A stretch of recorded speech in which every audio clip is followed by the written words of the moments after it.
Welcome back to my channel dear student. অনেক দিন পর আমি তোমাদের সামনে একটা নিউ ভিডিও নিয়ে হাজির হলাম। তো আজকে অনেকেই আমার কাছে জানতে চাইছে যে মেসেজ করেছে যে ম্যাম আপনার ভিডিও কেন আসছে না।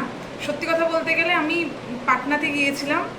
তোমরা যারা এস্টেট ক্র্যাক করেছো তারা নিশ্চয়ই জানো যে আমাদের পাটনা গিয়ে সার্টিফিকেটটা নিতে হয়েছে। তো এখন যারা এস্টেট ক্র্যাক করেছি তো তাদের মাথায় একটাই চিন্তা যে আমাদের বিপিএসসিটা ক্র্যাক করতে হবে। বুঝতেই পারছো যারা আমরা টিচিং লাইনে আছি তাদের জন্য এই বিপিএসসিটা কত বড় একটা চ্যালেঞ্জ হতে চলেছে। তো যাই হোক, আমার তো কিছু পড়াশোনা হচ্ছে না, তো সেই জন্য একটা মেন্টাল স্টেবিলিটি আনার চেষ্টা করছি যে পড়াশোনা করতে হবে। তো তার জন্য ভিডিওটা করা পসিবল হচ্ছে না। তো তোমরা কারা কারা আমার ভিডিও দেখতে চাও তাহলে আমি কষ্ট করে সময় বের করে তাহলে ভিডিওটা করার চেষ্টা করব। যদি চাও তো বলতে পারো, ঠিক আছে? তো সায়েন্সের কোন টপিকের উপরে ভিডিও চাও তাহলে আমি চেষ্টা করব। আর যারা এস্টেট ক্র্যাক করেছো তাদের জন্য তাদেরকে কনগ্র্যাচুলেশনস। আর তারা বিপিএসসিটাকে টার্গেট করো, কারণ এটা কিন্তু হলে বুঝতেই পারছো যে এর থেকে ভালো কিছু আর হতে পারে না। তাই সবাই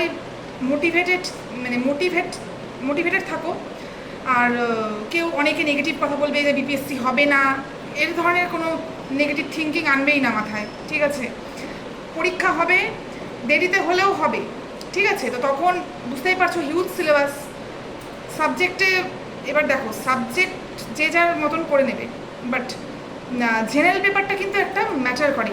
আমি ওখানে গিয়ে যা দেখলাম, ওরা কিন্তু জেনারেল নলেজটা খুব স্ট্রং আমাদের থেকে। তাই তোমরা সবটাই টার্গেট করবে, ঠিক আছে?